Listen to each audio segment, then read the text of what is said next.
Buenas tardes. Hoy nos encontramos en la reducción de Nuestra Señora del Pilar y nos acompaña un conocido historiador de la ciudad que ya ha escrito varios libros, el señor Alberto Flügel, que nos va a contar un poco la historia de cómo fue el comienzo del puerto de la Laguna de los Padres, la reducción jesuítica de Nuestra Señora del Pilar y cómo se fue sucediendo todos los procesos que determinaron que la reducción desapareciera al cabo de algunos años. Don Alberto, un gusto estar con usted. Ante todo, quería aclarar que yo soy el delegado diocesano ad honorem de este lugar, ¿no? Exactamente. De hace 14 años. Eso el obispado hace 14 años que lo designó usted, ¿no? No, digamos, cuando yo me hice cargo de esto no había obispo en Mar del Plata. Se había ido Monseñor Arancedo, que es el que había tomado la reducción, sí, ¿no? Y la reducción la tomó en un convenio de renovable cada 5 años, en forma automática. Y bueno, cuando yo me hice cargo, no había obispo. Monseñor Arancedo se había ido, estaba Monseñor Luis María Gutiérrez como vicario general, y recién Monseñor Juan Alberto Puigari se hizo cargo de esto en agosto del 2003. Él me confirmó, pero todo quedó en un acuerdo tácito. Recién Monseñor Antonio Marino, cuando asumió, él ahí me nombra delegado diocesano. Ah, perfecto. Ad honorem. Eso le ha permitido hacer muchas investigaciones para el obispado también, ¿no? Sí, yo no pienso en para quién, sino en realidad mi intención es traer al presente estas cosas pasadas, ¿no? Que no solamente con los libros, sino con las comunidades escolares, por ejemplo, que vienen. Vienen muchos Sí, chicos del colegio. Dos colegios, generalmente privados. También vienen colegios del Estado, ¿no? También, bueno, a los colegios privados les pedimos colaboración porque esto no tiene subsidio, entonces se mantiene como un sistema de autogestión, ¿no? Bueno, después vamos a ahondar otra vez en cómo es que llega usted acá a la reducción, pero ya que tenemos la capacidad de su conocimiento, me gustaría que usted le explique a la gente cómo es que arranca la reducción. Bueno, hay que aclarar bien que esta reducción no fue un emprendimiento aislado, no fue una misión aislada. Para fines del siglo XVII, principios del siglo XVIII, los padres de la Compañía de Jesús, los padres del Paraguay, se sabe que la provincia jesuítica del Paraguay se extendía desde el Guairá al norte de Asunción hasta Buenos Aires, ¿no?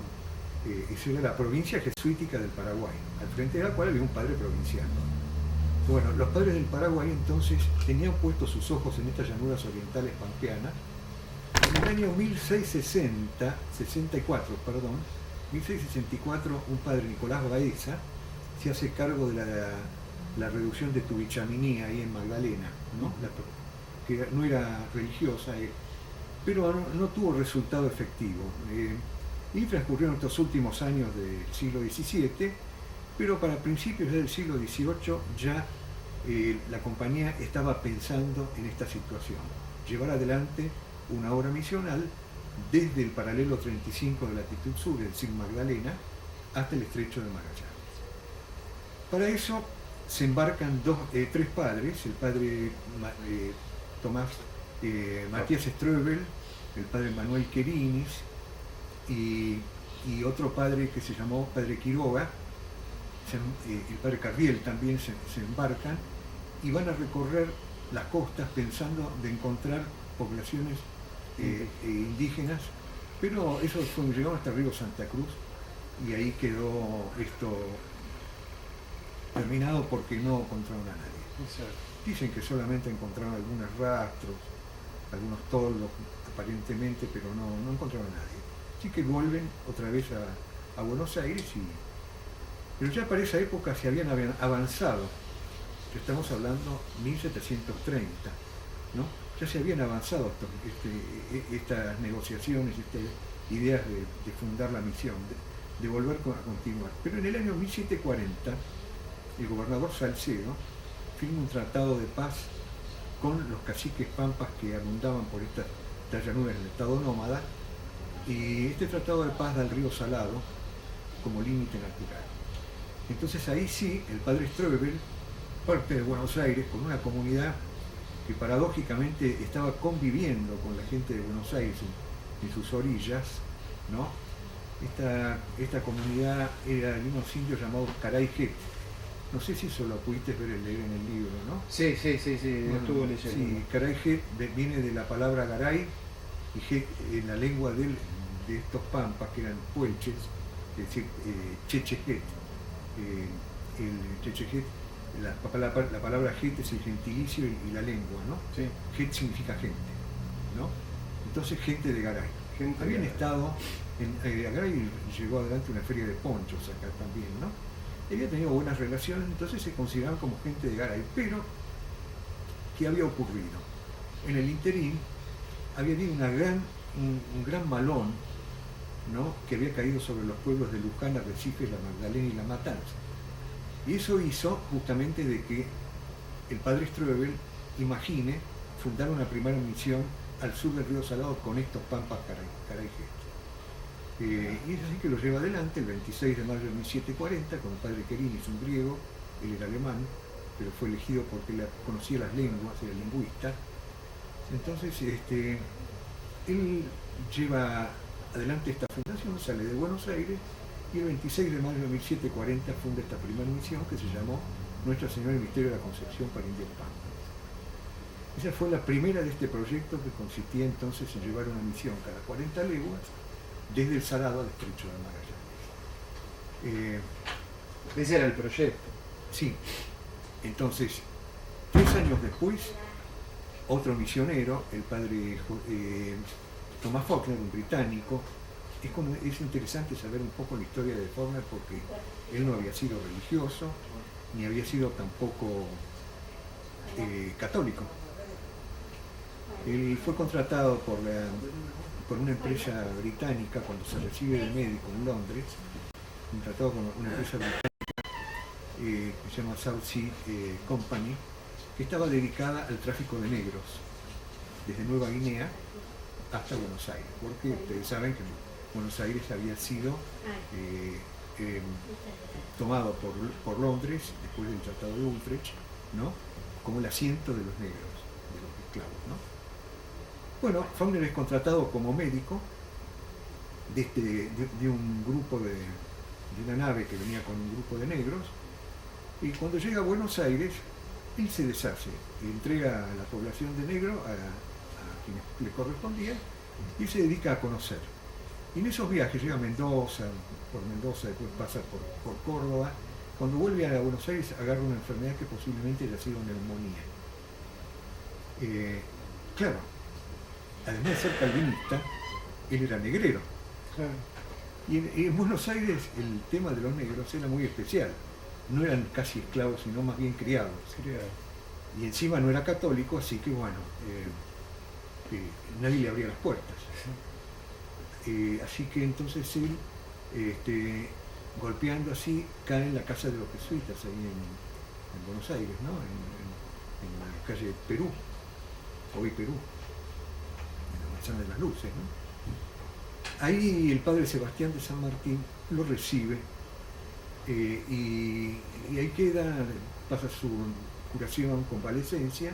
En el interín decide tomar la fe católica, ¿no? Sí, cuando sale de ahí va al seminario y ahí sale como jesuita.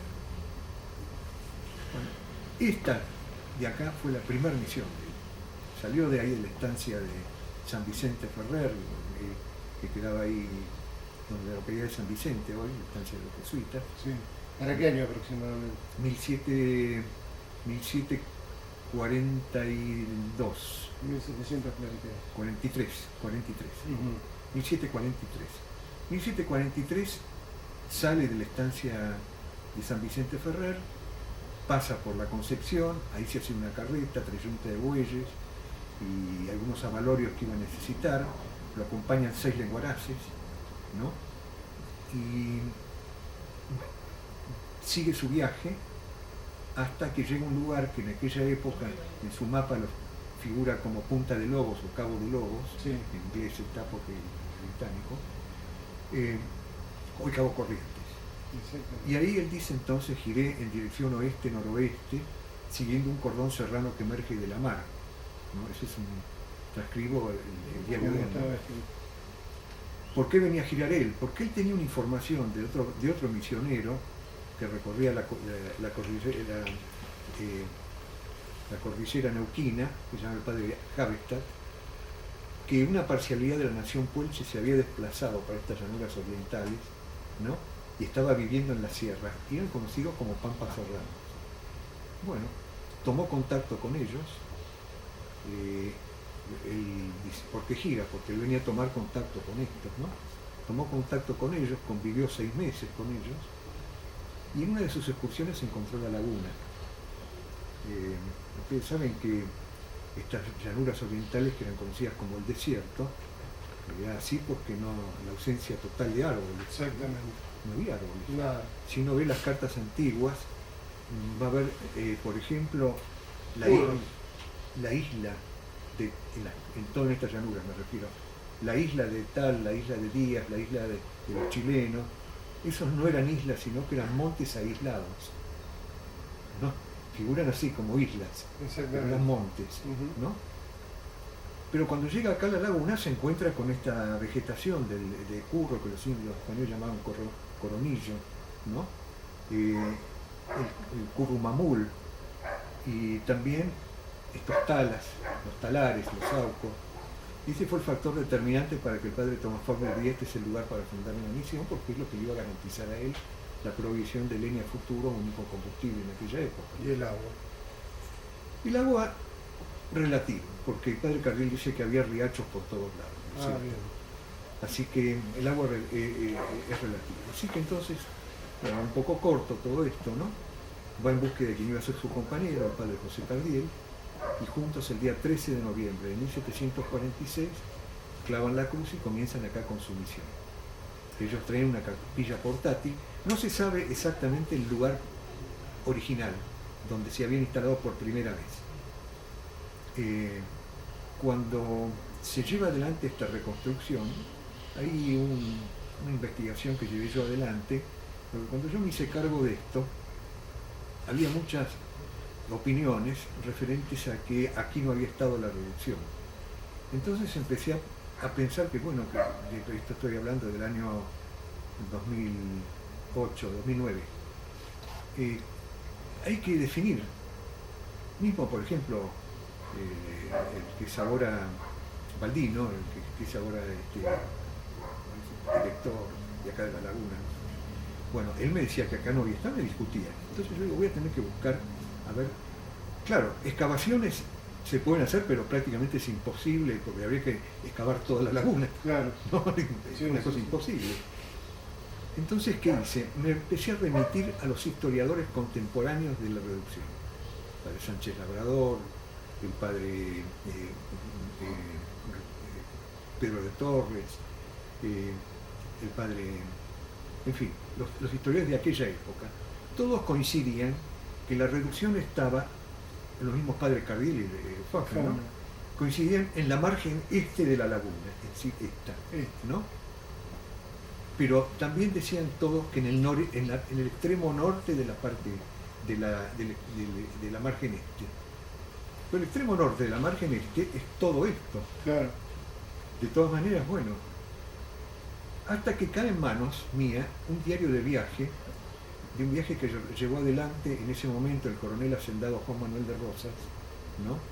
Y el coronel Juan Galo de la Valle, y un cartógrafo llamado Felipe Cenillosa, ¿no? La Valle y Cenillosa terminan entregando un memorial, en la que ya es importante esto porque ya hablan de la laguna de los padres, pero no hablan de la posición.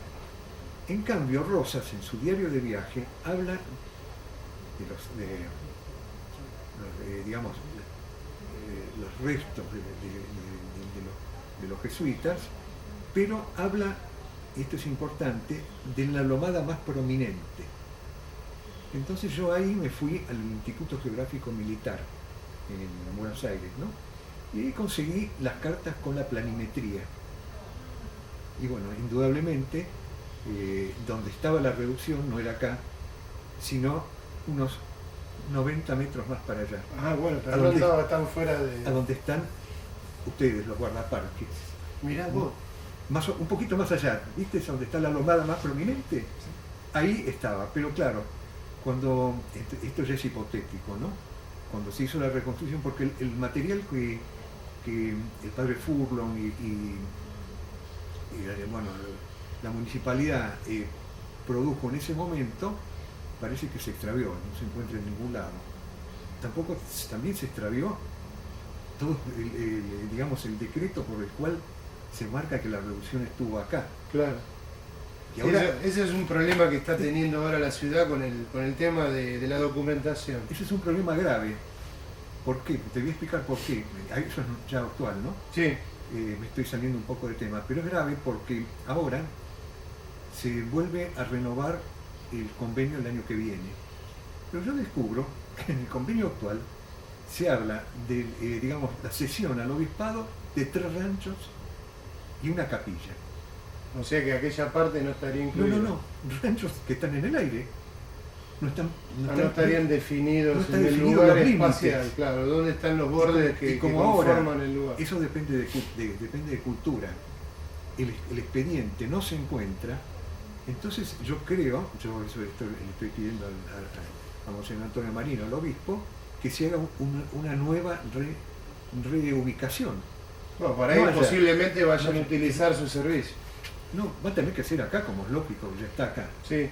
Hipotéticamente yo pienso que no se hizo allá por el monte de Eucaliptus, y como este era un árbol natural, más o menos estaba en la zona, en una buena posición, calculo yo que ese debe haber sido el motivo. Pero ahora, cuando se haga el nuevo convenio, se firme el nuevo convenio, con todos los... Se van a tener que definir los límites, porque ahora hay un conflicto entre cultura y la, ¿cómo se llama? Bueno, Baldino, ¿no? Sí. En que ellos quieren tomar la casa, a mí no me interesa la casa, realmente la casa que correspondía a la revolución, porque en realidad la casa que está ahí es de la revolución, pero yo para qué la quiero, no me interesa, es otro trabajo. También. Pero sí constituir los límites a donde definitivamente va a estar. Y dígame, don Alberto, ¿cómo? No, está bien, es parte del problema. ¿Cómo se desarrolló entonces, desde donde habíamos dejado, que había llegado? Bueno, entonces el padre Faulkner llegó, encontró el lugar específico, fundamentalmente por la leña, entonces lo fue a buscar a quien iba a ser su compañero y superior, el padre José Cardiel, y yo te dije, juntos el 13 de noviembre fundaron esta misión. Exacto, claro. ¿Tuvieron inconvenientes para acercarse con los indígenas? No, con los indígenas no tuvieron. El que tuvo inconveniente fue el padre Tomás Faulkner al principio, en esos 6 meses, porque cuando él ya creía tener ya desarrollado, no sé si me extiendo mucho con esto, ¿no? Ya desarrollado digamos, en la comunidad indígena la fundación de la misión, con estos puelches, o pampas serranos, ocurre un suceso, un cacique llamado Calelián es tomado preso en Buenos Aires, culpado de unos asaltos, unas estancias de Luján. Y bueno, para sacárselo de encima a este cacique Calelián y a un grupo de capitanejos que tenía él, los embarcan en un galeón con la idea de deportarlos, ¿no? Resulta que estos se sublevan en el galeón, y bueno, la sublevación es sofocada rápidamente por la tripulación, y estos, para no caer de nuevo presos, se tiran al agua y como no sabían nadar se ahogan, en el Río de la Plata. ¿Sí? Claro, esto corrió como un reguero de pólvora por todas las comunidades indígenas que vivían por acá. Y de la noche a la mañana el padre Faulkner se encontró solo. Él volvió pensando que se había terminado, pero cuando llega a Buenos Aires se encuentra que ya estaba organizado todo esto con lo que hemos hablado. Claro. Ese fue el único conflicto que podríamos decir que tuvieron. Cuando se habla mucho de que el cacique Nicolás Cangapol era enemigo, Yo te diría de que el padre Faulkner compartió muchos viajes en amistad con Cangapol. Lo que pasa es que... Lo miraba con recelo, dicen muchos estudios. No, miraba con recelo a la presencia de los jesuitas, pero en el interín ocurrió un tema que fue el conflicto, pero no con los indios, sino con los españoles. Con los españoles. O con la gobernación. Con la gobernación de aquel entonces. Yo a veces digo los españoles y a veces me equivoco porque la población de Buenos Aires no eran solamente españoles. No, pero era una comunidad pensar, muy grande de españoles, sí, y además estaban gobernados cuando Pedro de Mendoza, bueno, era colonia, ¿no? Era colonia. Claro, cuando Pedro de Mendoza llega acá viene con 100 alemanes. Claro. Con Rico Schmidt, ¿no? O sea que teníamos también colonias alemanas. Había alemanes, había británicos. Por supuesto. ¿Y de Cangapol qué problema tenía? No, el problema no fue inicialmente con Cangapol. Te voy a explicar. Se había desarrollado un comercio entre los pulperos y las comunidades indígenas que traían aguardiente. En ese entonces, ¿quién estaba? ¿Machado? ¿Quién? Sí, Antonio Machado. Antonio Machado. Sí, había varios Machados. Eran sí, varios. eran Machado. 4. Juancho. Sí. Estos pulperos llevaban adelante este comercio, pero los jesuitas históricamente en todas las misiones tenían vedado el consumo de alcohol, porque sabían muy bien que en estas comunidades muy primitivas se desbordaban con el tema del alcohol. Claro, entonces que no pensaban así los pulperos. No, los pulperos era su negocio, era su trabajo, pero el negocio de los pulperos respondía al negocio de los grandes comerciantes de Buenos Aires, de su mayoría ingleses. Exacto. ¿No? Que ellos traían el aguardiente y bueno, era un comercio importante. Pero si bien que los indios no pagaban en metálico, sí hacían trueque, y trueque de cosas muy importantes. Así que el padre Strobel logró que el gobernador Andonaegui, en su momento, prohíba el tráfico de alcohol. Ya estaba Strobel el padre Strobel como párroco de acá. Cardiel se había ido para el sur. Entonces resulta que, claro, estos comerciantes británicos y españoles también empezaron a molestarse por este problema de la falta de venta de alcohol y empezaron a hacer correr rumores, que ya de por sí había malos vientos para los jesuitas en ese tiempo en Buenos Aires. Vos calculás que ya para el año 1767 el rey de España, Carlos III, da ese decreto real de expulsión, ¿no? Es decir, que ya había un mal ambiente y este mal ambiente, sumado a los rumores que corrían estos comerciantes, llegó un momento en que el gobernador tuvo que hacerse eco de estos rumores y les prohíbe a los jesuitas fundar más misiones hacia el sur. De este proyecto que, como yo te dije, era fundar una misión cada 40 leguas del era un proyecto. Río Salado al Estrecho de Magallanes.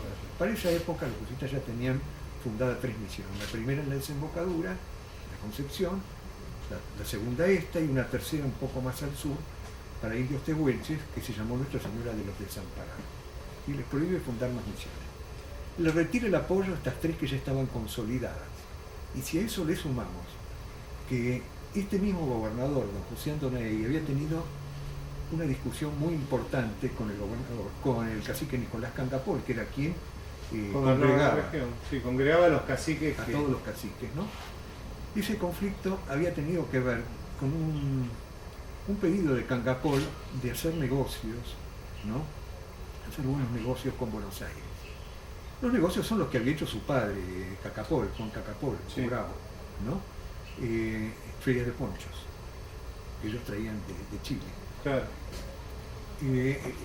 Bueno, el gobernador estuvo muy interesado en llevar a estos negocios, pero con una condición. El gobernador le pide a Cangapol la cabeza del cacique Saucinian, primo de Cangapol, ¿no? Entonces, con desconocimiento, ¿no?, de que era pariente, pero Cangapol se calla la boca, lleva los regalos y avalorios que le estaban dando en Buenos Aires y se retira. Pero el padre Strobel, el padre Strobel, la relación. No, el padre Strobel tenía su ramificación de no de espías, pero Sí, de gente chismes, que le que contaba. le contaba las cosas. Y se enteró que Cangapol, en lugar de irse a los toldos de él, que quedaba en el Huichín, allá en Río Negro, en el río Limay y Neuquén, en lugar de irse a los toldos de él, acampó en la Sierra Tinta, acá en el sur. Ya nomás.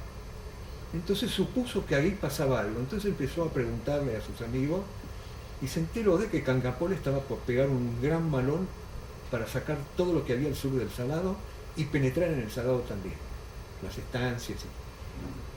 Entonces el padre Strobel dice, no tenemos ningún tipo de...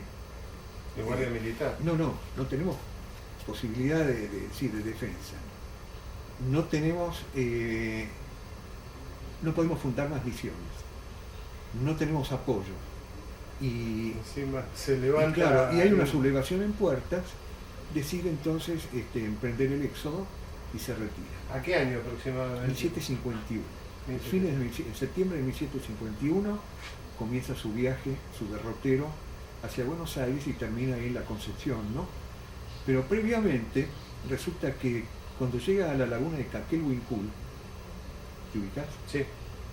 Bueno, él sabía que Cangapol venía detrás, porque Cangapol ya aparte estaba influenciado por los hechiceros, ¿no? Que veían que la presencia de los jesuitas no les convenía. Porque le sacaba poder a ellos. Claro, entonces él sabía, Cangapol le manda un mensajero, un chasqui, diciéndole que espere, pero el padre Strobel no le hace caso, sospecha de que era mentira.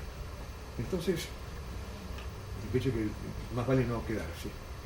En Caquelhuincul hace noche, bueno, ellos viajaban más bien de noche, ¿no? Pero para descansar a la tarde, y por ahí ve pasar una bandada de ñanduces y venados que venían disparando, y se dio cuenta que había movimiento en el desierto. Sí.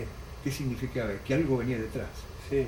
Y al tiempo avistó que venía una gran cantidad de indígenas, de indios. Entonces pensó que era Cangapol, pero ya no tenía solución. Pero cuando se encuentra acá, cuando llegan estos, se encuentran que eran los caciques que lo habían acompañado a él, que venía a decir, padre, llévenos a donde quiera a fundar de nuevo el Pilar. ¿Por qué? ¿No querían estar con Cangapol? No es que no querían estar, eran amigos. ¿Y ¿no? entonces? Eran amigos. Cangapol, lo que pasa es que yo presenté una ponencia sobre Cangapol, o Calfucura. Cangapol llevaba adelante su cacicazgo con mucho rigor. Por ejemplo, había un cacique muy viejo que se llamaba, no me acuerdo ahora bien, que se opuso al pensamiento de Cangapol, y bueno, él le cayó encima, hizo pircas con las cabezas lo liquidó, Ayalé, cacique Ayalé, que era muy conocido y muy querido. Bueno, le temían, pero bueno, estos caciques que eran tehuelches, y estaban algunos puelches también, ya a ti, venían a decirle, padre, queremos que nos forme pueblo un poco más al norte, más protegido. Y bueno, llegaron a los pagos del Tordillo. Y ahí entonces el padre Strobel le dice, bueno, acá es un lugar bueno por la cantidad de árboles, de leña. Y le dice, vayan a hablar con Antonaegui, con el gobernador, para avisarle que vamos a fundar pueblo acá. Y ahí van estos caciques, 5 caciques, a hablar con el gobernador. El gobernador le dice que sí, que bueno, que me parece muy bien, que forman un pueblo, una reducción ahí en el Torrillo, pero con una condición, sin los jesuitas, porque el problema era con los jesuitas, ¿no? Tenían miedo que tomaran poder. No, había que ese conflicto del que te hablo en Buenos Aires y aparte lo que venía de España, ¿no? Entonces, sin los jesuitas. Entonces los caciques le contestan textualmente lo siguiente, esto está en el archivo nacional, ¿no? Nosotros sabemos que los jesuitas nos quieren, pero también sabemos que ustedes no. Entonces Cangapol les contesta textualmente que él tenía suficientes alfanjes y suficiente pólvora para agachar la cabeza de quienes opusieron su mandato. Ahí, con eso, estos caciques dieron un portazo, se retiraron y se terminó todo. poco tiempo después, 1753, desaparece también la Concepción. ¿Y cómo termina Cangapol acá en el sudeste de la provincia? Cangapol, el fin de Cangapol es incierto.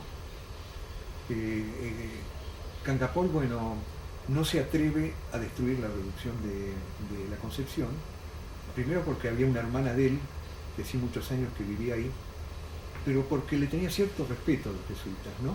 Entonces no quiere destruirla, no la destruye.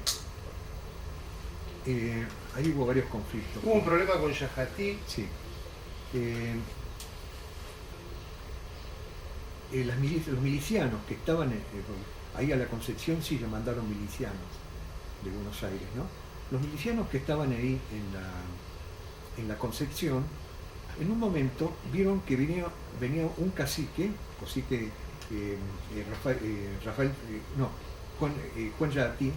José Yatí, perdón, venía hacia la reducción, pero con el bastón de mando, porque había sido nombrado alcalde, ¿no? Y venía y pensaron de que era gente que venían en forma agresiva, ¿no? Lo tomaron prisionero y lo tenían prisionero en un cepo ahí en la Concepción. En un momento Yatí logra salir del cepo y estos milicianos lo empiezan a perseguir. Él llega, se mete dentro de la iglesia y enfrente al altar lo despedazan a sablazos, a partes, ¿no? Eso fue terrible porque cuando llega uno de los pocos jesuitas que quedaban jóvenes ahí, se quedaron espantados, pero esto hace que otro cacique, hermano de José de Yatí, Rafael Yatí, es que decida atacar la reducción. Claro, eso es lo que da por... En venganza, pero no, sale herido, no pudo entrar en la reducción,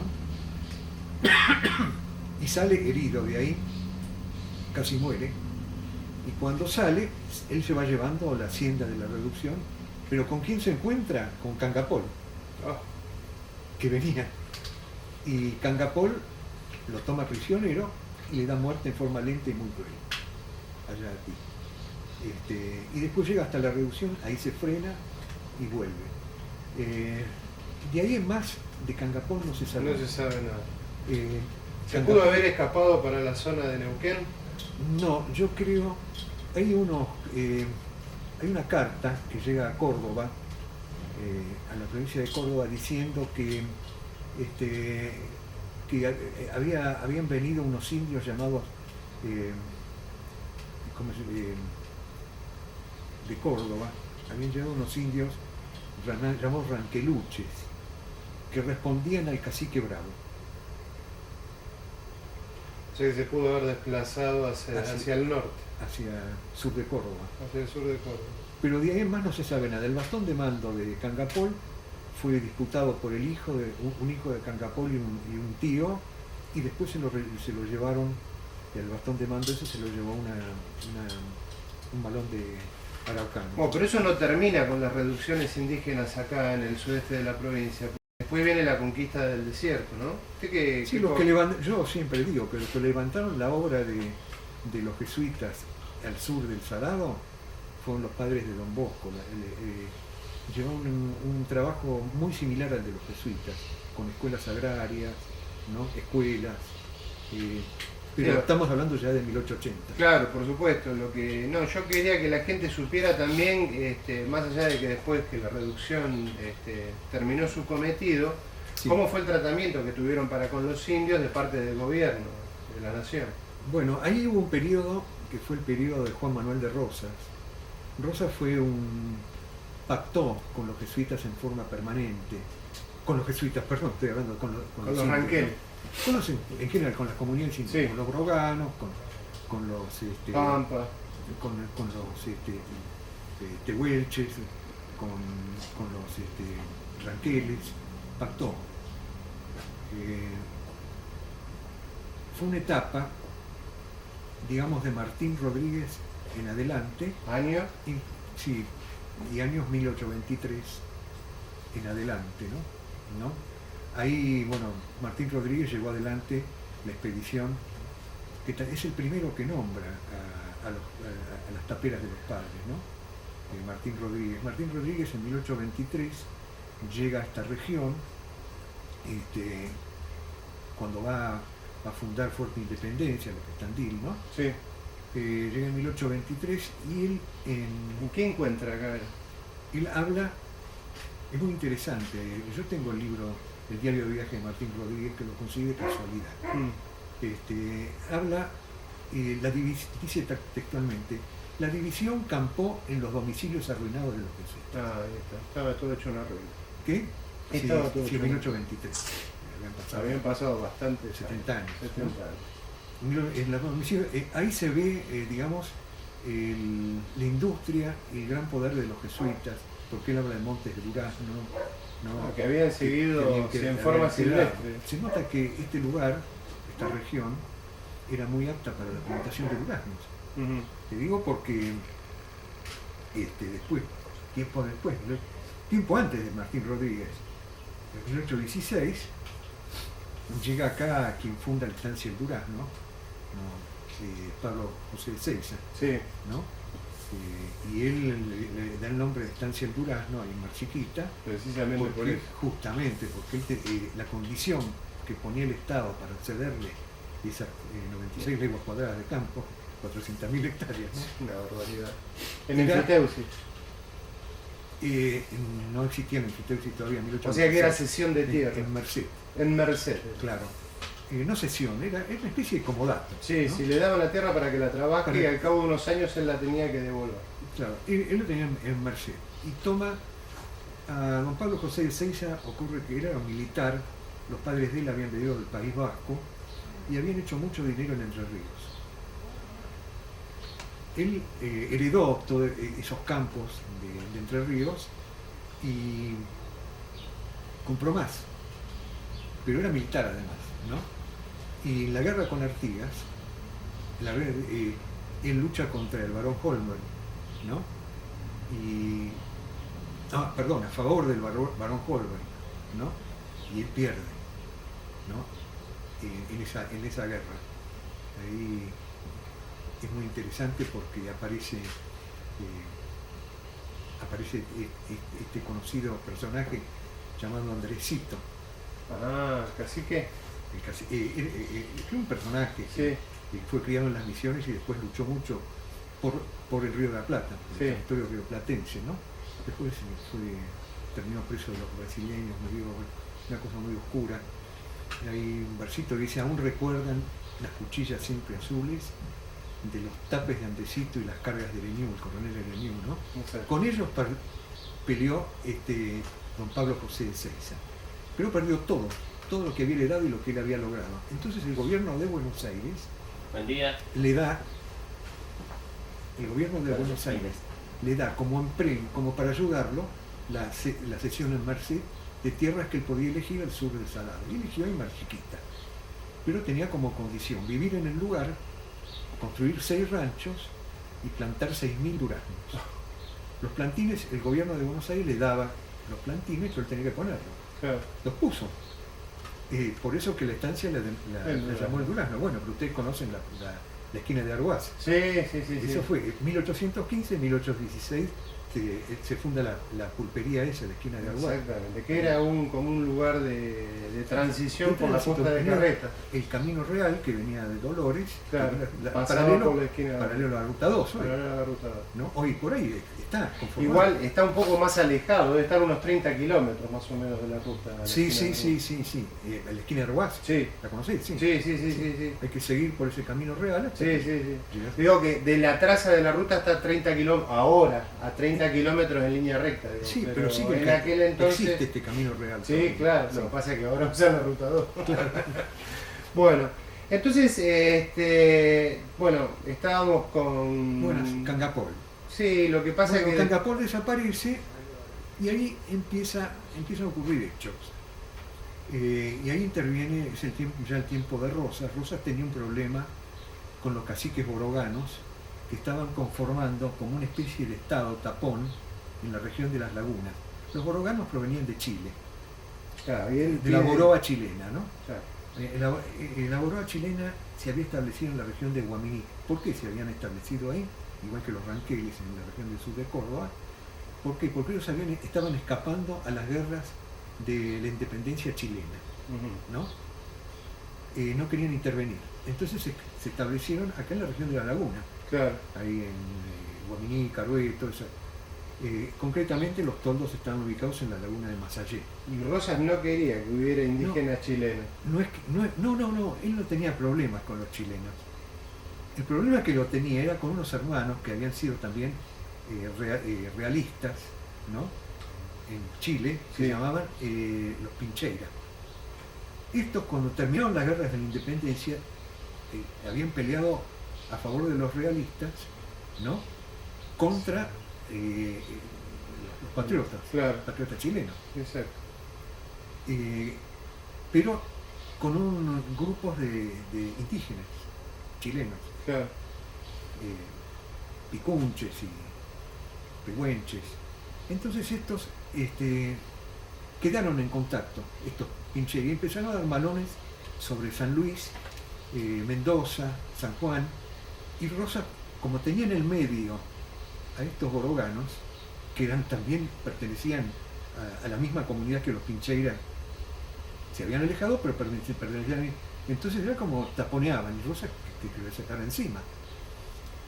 Rosas sabía que había en el sur de Chile un cacique, por eso yo, esa ponencia que presenté de Calfucurá y Cangapol, porque eran personajes muy similares. Rosas sabía que al sur de Chile había un cacique, que era un cacique comerciante, que tenía mucha gente, que era muy estratega, que se llamaba Juan Calfucurá, en Chillán.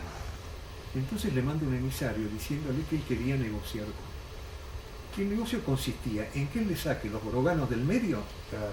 ¿no? Cacique Coliqueo, Mellín, Claro. Rondó. Que no le salió muy bien porque después Coliqueo termina. No. Fíjate cómo son las cosas, ¿no? Entonces Rosas termina pactando con Calfucurá lo que quería Calfucurá, establecer sus toldos en Salinas Grandes. Yo tengo una carta de Calfucurá. Tengo una carta. Yo te explico. Mis antepasados, varios de ellos fueron degollados en la sublevación de los libres del sur. Sí. Y sus cabezas puestas en picas en Dolores. Mira. Entonces tengo mucho material de eso. Y una carta que él dice, ya estando Calfucurá establecido en los toldos ahí en Salinas Grandes, él funda los toldos con el nombre Chiligüé. Sí, yo le decía lo de Coliqueo porque Coliqueo después termina siendo uno de los caciques que tiene mayor cantidad de propiedades. Por eso digo Sí, que no le pero salió Coliqueo también. termina con grado militar. Con grado militar. Claro, favorable a Buenos Aires. Claro. Pero ya estamos hablando de otra época, ¿eh? Estamos hablando ya, pasó la época de Rosas. Claro. Termina defendiéndose contra los chilenos. Claro. Todas estas cosas hay que medirlas desde el punto de vista de los negocios, Sí. de la economía. En definitiva, todo eso termina. Todo así. negocio. Bueno, Rosas entonces le permite establecerse en Salinas Grande. Calfucurá funda sus toldos y le da el nombre de Chiligüé, que significa Chile Chico, ¿no? Sí. Y él dice en sus cartas, dice, yo soy chileno y no me gusta estar acá, pero he puesto mi palabra, ¿no? Bien. Entonces Calfucurá, como era comerciante, estos grupos de indios chilenos que venían con mercadería de Chile y la canjeaban acá por vacunos y guarizos, en Chile no tenían, ¿no? Entonces Calfucurá había protagonizado ese comercio. Entonces le manda a estos caciques, Coliqueo, Mellín y Rondó, que estaban establecidos en Masallé, una noticia de que venían los comerciantes. Mirá lo que era Calfucurá. Claro. ¿No? Venían los comerciantes que venían a hacer negocios, que rápidamente vamos a hacer estos negocios, ¿no? Cuando estaban ya a la vista de los toldos de los boroganos, Calfucurá le manda 2 emisarios. Estos 2 emisarios tenían el propósito de avisarle a los caciques que reúnan a toda la gente, ¿no? Porque ya el otro día van a venir, no empezamos a demorar mucho, ¿no? Y la segunda misión era degollar a los caciques. Y uno de ellos, uno de los emisarios, cuando estén degollados los caciques, ir a avisarle a Calfucurá para que caiga sobre los toldos de Massaye. Acá hay una controversia. Hay quienes dicen que eso fue se conoce como la masacre de Massaye, 1000 lanceros muertos, etcétera, etcétera, ¿no? Y los caciques. Menos Coliqueo, que no estaba en ese momento, estaba dando vueltas por otro lado. Y otro de las versiones es que solamente Calfucurá mató a los caciques y algunos otros de los capitanejos, pero nada más, que a los otros les perdonó la vida. Eso es una controversia que no está todavía aclarada. Acá en este libro, justamente Rosas y sus relaciones con los indios, justamente ellos no están de acuerdo con la masacre. Y plantea que mató nada más que a los caciques. Nada más que a los caciques. Bueno, así que en definitiva, después de Rosas... A partir de ahí prácticamente se pacifica la frontera. Exacto. Rosas, en este mismo libro también tenemos ahí varias... Rosas hablaba perfectamente la lengua pampa, así que tiene un discurso de Rosas en lengua pampa. Ahora, ¿cómo cambia después la situación de Rosas? Este es un tema muy largo. Claro, no, por supuesto, a la situación que después plantea Roca. O sea, en algún momento tiene que haber habido... Cuando ya, digamos, la división de poderes en lo que es la provincia de Llanudos Orientales Pampeanas, la provincia de Buenos Aires, sí, ¿no? Ya estaba establecida. Calfucurá ya había establecido su estado y quería conformar el Imperio Pampa. Exacto. Pero había muchos que no estaban de acuerdo, por ejemplo Coliqueo. Exacto. ¿No? Cuando cae Rosas, estalla la frontera. Claro. Por eso ahí, ¿vos te acordás que cuando yo hablé de cuando llegan los puelches a la provincia de Buenos Aires, se encuentra con los que eran 10, hay un cacique, primer cacique puelche que gobierna acá, que se llamó Catrina Güell. Sí. Este Catrina Güell es que inicia la dinastía de los catrieleros, que luego se establecen en la región de Asunta, Palqué, sí, toda esa región, Bolívar, ¿no? Ahí se establecen los catrieleros, de los cuales el mayor exponente conocido es Cipriano Catriel, sí, que después vivió en la esquina hasta hace poco, un desastre. Pero la casa de Catriel estaba y ahora la demolieron. La demolieron. Es un desastre, la verdad. Sí, sí, como se maneja acá el patrimonio no tiene... Es impensable, te digo, yo esa noticia la tuve hace poco, se vendió, los herederos... Sí, no se hicieron cargo. Hay muchos catrieles en Azul todavía, ¿no? Uh-huh. Bueno, el asunto que ahí estalla la frontera, empiezan los malones, pero fundamentalmente Calfucurá a la cabeza. Claro. Pero ocurre que estos catrieleros, ya estaba Mitre dando vueltas, sí. Estos catrieleros terminan, y Coliqueo, terminan aliándose con Buenos Aires, contra el Estado Tapón Araucano. Claro. Y ahí, bueno... Pensando que se iban a quedar con el poder. En 775 se enfrenta Juan Calfucurá con Cipriano Catriel, Juan Calfucurá con 3.000 lanceros en la batalla de San Carlos de Bolívar, con Cipriano Catriel con 1.600 lanceros y 600 gauchos que lo apoyaban. ¿Qué año dijo? 1775. 1875. 1875. Sí, ahí se enfrentan y bueno, Juan Calfucurá es derrotado, ¿no? Fue el primer combate que yo tengo escuchado, que los indios echan pie a tierra y pelean cuerpo a cuerpo, porque hasta esa época era lanza y bola. Claro. ¿No? Y Juan Calfucurá ya vuelve a sus toldos y poco tiempo después muere, ya enfermo y amargado, había perdido el poder. El que lo continúa como cacique general es Manuel Namuncurá, el hijo de él, ¿no? Manuel Namuncurá, quien tiene un hijo después, digamos, Seferino, ¿no? Pero el problema fue que quedó Coliqueo en el centro de la historia, y entonces, ¿qué pasa con Coliqueo? Sí, Coliqueo se muda de allá de las lagunas a lo que era conocido en aquella época como la Tapera de Díaz. Sí. Hoy Los Toldos, localidad de Los Toldos. Y ahí se establece, y ahí se pactos con Buenos Aires, ¿no? Sí, pero le empiezan a reducir el territorio a él después, ¿no? Claro, claro. Pero de todas maneras, él queda ahí, muere de viejo, ¿no?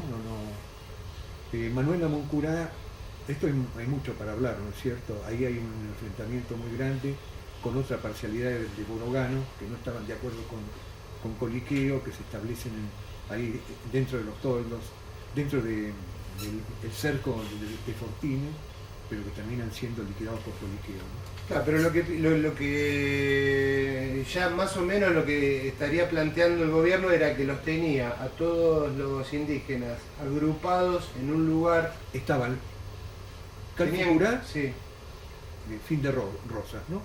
Calfucurá con su estado tapón, ¿no? Y los boroganos con, no, ¿qué boroganos? Cipriano Catriel con sus catrieleros de Tapalqué y Azul, ¿no? Ellos se enfrentan, pierden, pero continúa el Estado con Manuel Lamoncurá. Claro. Y continúan los grandes malones, ya ahí viene el gran malón de Tres Arroyos, sí, y de ahí es donde después el gobierno ya toma cartas en el asunto. Hasta ese momento, toda la guerra con los indios era defensiva, hasta la zanja de Alsina. Exacto. Pero después de la zanja de Alsina ya aparece la guerra ofensiva. Ofensiva, que es la famosa campaña del desierto. La campaña del desierto con Roca, ¿no? Bueno, nosotros vamos a terminar el tema acá porque... se hizo largo. No, es que se hizo largo, sino que da para mucho más el tema.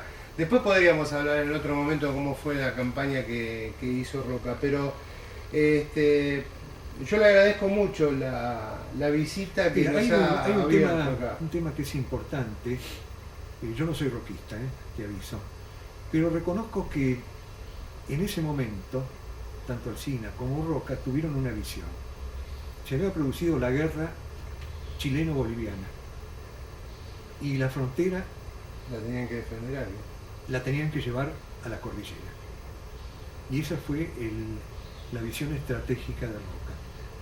Yo no estoy de acuerdo con Roca, no soy roquista, claro, pero reconozco que eso fue una visión, llevar la frontera a la cordillera, porque toda la visión estratégica que tenía el gobierno en aquel entonces. Claro, digamos, las comunidades indígenas que no estaban ya parcializadas con el gobierno, ¿no?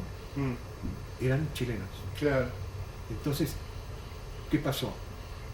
Estos chilenos no enfrentaron a Roca, no hubo un exterminio de Roca. Roca tuvo 2 o 3. ¿Por qué? Fue muy sencillo, porque tenía un poder militar tan grande, traían las ametralladoras, traían el Remington, traían telégrafo, ¿no? Hasta ferrocarril, hasta Chascomús, ¿no? Claro. Entonces, estos grandes caciques, Manuel Lamoncurá, para terminar, ¿no? Renque Curá, Levin Curá, Foyel y Nacayal, todos cruzaron la cordillera y no lo enfrentaron. Pero claro, volvieron al lugar de donde habían venido. Y el que se va, cuando vuelve, ya no es tan bien recibido, claro, por sus congéneres. Exacto. Pero además allá tenían que pescar y sembrar para poder comer. Exacto. Y acá estaban acostumbrados ya, de sus anteriores, a que extendían la mano y tenían lo que querían para comer. Claro. ¿No? Entonces es ahí que quien advierte esta situación de tragedia de estos grupos indígenas que habían cruzado la cordillera y que estaban expulsados, fue la compañía, fueron la obra de Don Bosco, el padre Domingo Milanesio. Hablar de Domingo Milanesio es hablar de epopeya. Hizo 50.000 kilómetros en la Patagonia, cruzó 25 veces la cordillera, es responsable de la lengua araucana mapuche, ¿no? Y él se dio cuenta de esta tragedia y le pidió al gobierno de Buenos Aires que les permita volver. Y es ahí que volvieron todos estos caciques, Levin Curá, Renque Curá, unos se estableció en Patagones, otros se establecieron por ahí, y bueno, y Manuel Lamoncurá, el que recibe el grado de coronel en retiro, con su pensión, y el campo es en Chilpay, donde nace Seferino. Ahí es donde sale Seferino Lamoncurá. Bueno, don Alberto, yo le insisto nuevamente, muchas gracias por esto que nos ha comentado y la invitación que tenemos para volver a hablar seguramente de más temas de esta naturaleza. Así que bien, nos volveremos a ver. Sí, en el camino de los jesuitas. Este es justamente el trabajo que ha hecho en su última presentación Alberto Fluel, y ahora precisamente va a tener un nuevo libro que está próximo a salir, que se llama Mirando al Pasado. Lo mostramos acá porque precisamente Ya, en los dos libros 9 de habla de julio va a toda estar. esta epopeya. El 9 de julio. Próximamente. Sí. Bueno, muy bien. Nos volveremos a ver. Bueno.